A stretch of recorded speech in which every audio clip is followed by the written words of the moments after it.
জাতীয় ঐকমত্য কমিশনের বৈঠকের ফাঁকে ব্রিফ করছেন অংশ নেওয়া রাজনৈতিক দলের প্রতিনিধিরা। যুক্ত হব সেখানে।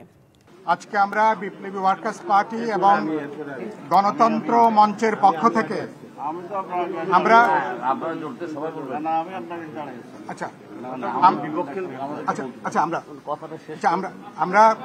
আমরা বিপ্লবী ওয়ার্কার্স পার্টি এবং গণতন্ত্র মঞ্চের পক্ষ থেকে আপনারা সবাই জানেন যে আমরা বলেছি সাংবিধানিক পদগুলোতে নিয়োগের ব্যাপারে আমরা বলেছি একটা সাংবিধানিক কাউন্সিল গঠন করা দরকার।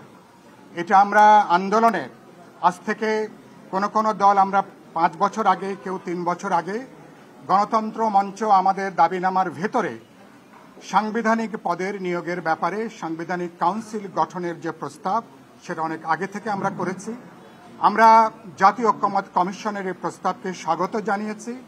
সাংবিধানিক পদের নিয়োগের ব্যাপারে তারা জাতীয় সাংবিধানিক কাউন্সিল গঠন করবার যে প্রস্তাব আজকে হাজির করেছেন, আমরা বলেছি এই প্রস্তাবে নীতিগতভাবে বিপ্লবী ওয়ার্কার্স পার্টি গণতন্ত্র মঞ্চের দলগুলো নীতিগতভাবে এ ব্যাপারে আমরা একমত। এবং আজকে দেখা গেছে বিপুল অধিকাংশ রাজনৈতিক দল আজকে যারা আলোচনায় ছিলেন তারা অধিকাংশই এই এনসিসি গঠনের পক্ষেই তারা মতামত দিয়েছেন। দুটো ব্যাপারে আমরা পরিষ্কার করে বলেছি, অতীতের আমাদের তিক্ত অভিজ্ঞতা, আমাদের এখানে যে রাষ্ট্রীয় ফ্যাসিবাদ কায়েম হয়েছে তার অন্যতম কারণ ছিল সাংবিধানিক পদগুলোতে দলীয় আনুগত্য বিবেচনা করে গত কয়েক দশক ধরে এখানে নিয়োগ দেওয়া হয়েছে। ফলে একটা রাষ্ট্রীয় স্বৈরতন্ত্র ফ্যাসিবাদ কায়েমের জন্য সাংবিধানিক প্রতিষ্ঠানগুলোর নিয়োগকে তারা ব্যবহার করেছিল। একনল অ্যাডভান্সড হাইজিন সোপ এবার জীবাণু ধুলাবালি ঘাম ক্লিন বোল্ড। কোনো আপত্তি নেই, কারণ আমরা তো ডিসেম্বর টু এপ্রিল ফ্লেক্সিবিলিটি রেখে নির্বাচনের তারিখ ঘোষণার জন্য আমরা প্রস্তাব করেছিলাম। সুতরাং ডিসেম্বর হইলেও এটা আমাদের দাবির ভিতরেই হইত। এখন যে ফেব্রুয়ারির ব্যাপারে করার কিছু শর্ত সাপেক্ষে যে ফেব্রুয়ারির কথা বলা হয়েছে সেখানেও আমাদের প্রস্তাবের ভিতরেই আছে। এপ্রিলে যদি হয়তো যেটা উনি ঘোষণা করেছিলেন সেটাও আমাদের প্রস্তাবের ভিতরেই ছিল।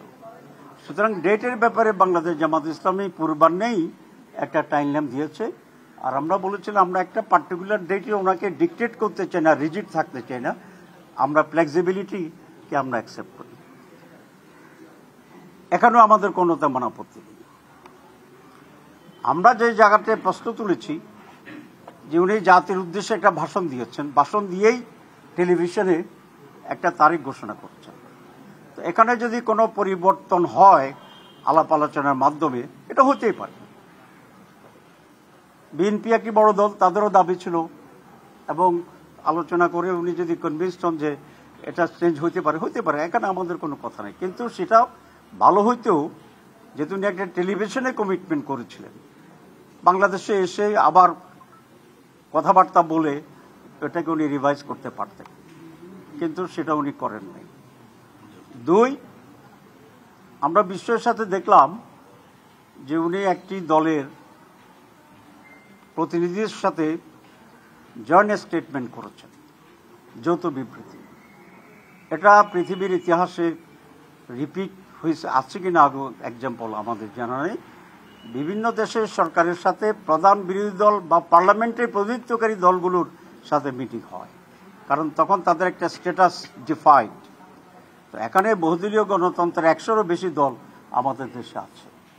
তাহলে তো এমন এক কালচার তৈরি হবে, উনি যার সাথে কথা বলেন একটা জয়েন্ট স্টেটমেন্ট করতে হবে।